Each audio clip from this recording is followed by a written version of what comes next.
Bismillahirrahmanirrahim. Assalamualaikum warahmatullahi wabarakatuh. Bertemu lagi kita pada pagi ini dalam kelas Bahasa Melayu bersama Ustazah Selasiah binti Muhammad Kaliubi.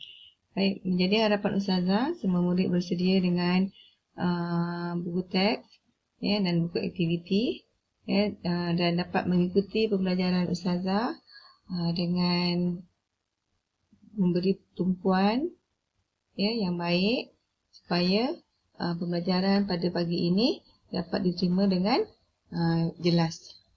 Baik, seterusnya. Ustazah terus ke paparan.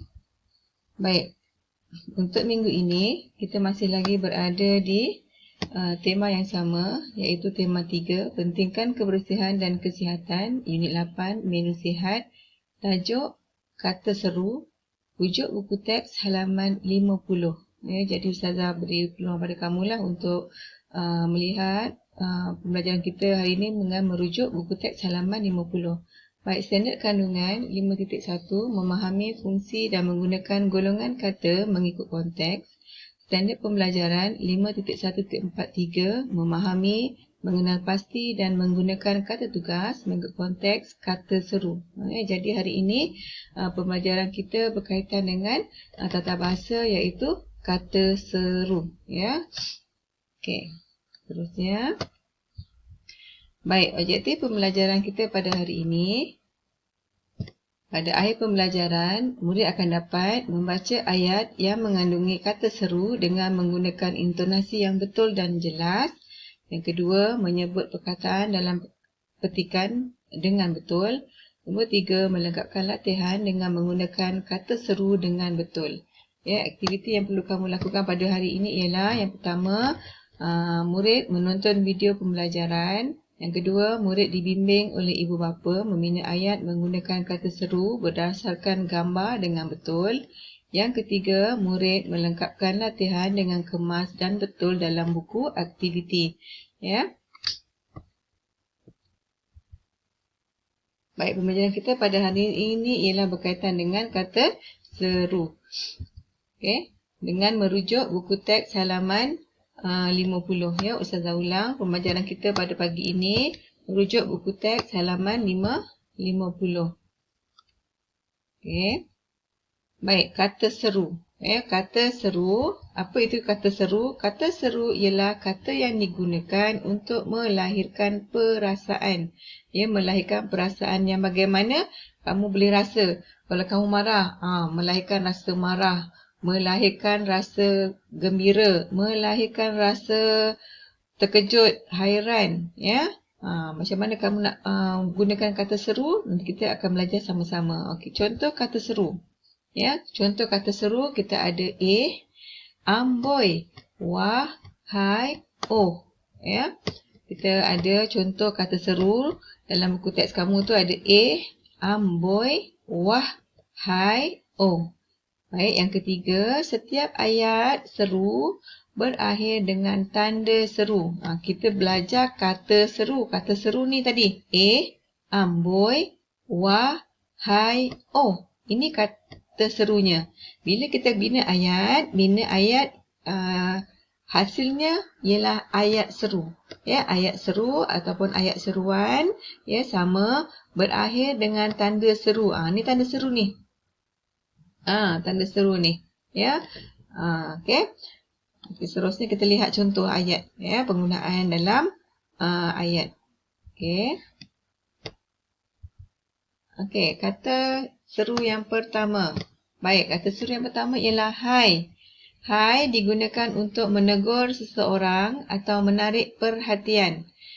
Ustazah ulang, hai penggunaannya ialah untuk menegur seseorang atau menarik perhatian. Kamu lihat contoh ayat yang pertama. Contoh ayat ini namanya ayat seruan ataupun ayat seru. Hai, saya Muhammad Zafir. Berakhir dengan tanda seru. Di sini ada tanda seru. Begitu juga dengan nombor 2. Hai, selamat berjumpa lagi. Ini menegur orang ataupun menarik perhatian. Baik. Seterusnya, kata seru yang seterusnya ialah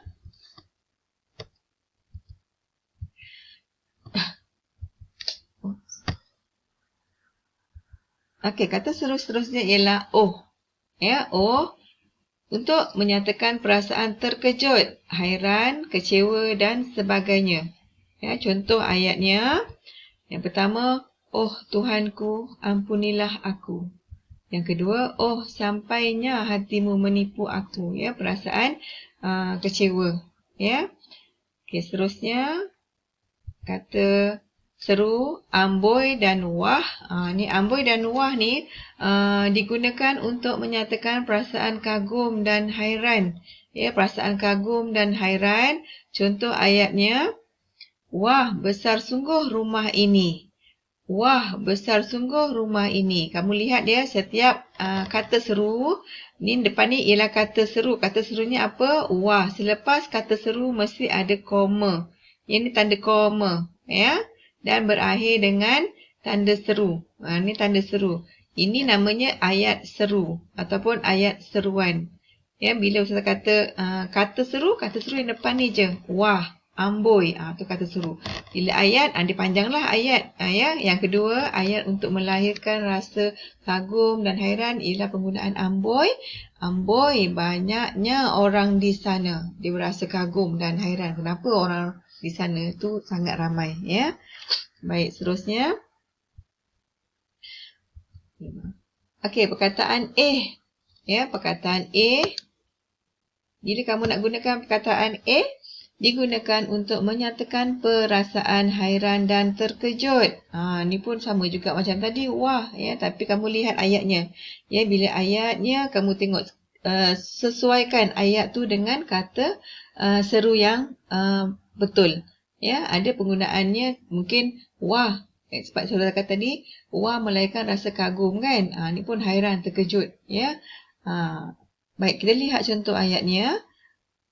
Okay, penggunaan kamu sudah sampai. Dia rasa terkejut. Dia tunggu kawan dia. Tiba-tiba kawan dah sampai. Jadi dia pun nampak, kamu sudah sampai. Okay, yang kedua ayatnya, Zarif rupa-rupanya. Ya, penggunaan kamu lihat dalam ayat ni. Ya, kamu lihat kata seru. Selepas kata seru, koma berakhir dengan tanda seru. Ingat, ayat seru mesti bermula dengan kata seru, koma berakhir dengan tanda seru. Ni kamu nampak ni, bila kamu buat nokta ni salah. Ya, ini berakhir dengan tanda seru. Ya, tanda seru. Baik. Okey. Untuk kelas pada hari ini, okey, Ustazah memohon, latihan ni sangat ringkas ya sebab tata bahasa. Ya, Ustazah jadi memohonlah ibu bapa ya membimbing dan memantau anak masing-masing untuk menyiapkan tugasan yang diberi. Tugasan yang perlu dibuat ialah aktiviti 6, rujuk buku aktiviti bahasa Melayu halaman 56 ya. Rujuk buku aktiviti bahasa Melayu halaman 56 ya. Tugasan yang perlu dihantar dalam capaian e-waris ialah halaman 56. Jadi kamu buat satu muka surat saja. Kemudian tu tuliskan jawapan yang betul, pilih jawapan yang betul. Kemudian dah siap, Mak Ayah bantulah untuk hantar dalam capaian e-waris ya. Perlu diingatkan lagi sekali, tulisan yang kamu tulis perlu mengikut kaedah yang betul dan kemas. Okey, hingga jumpa lagi. Sekian, terima kasih. Assalamualaikum warahmatullahi wabarakatuh.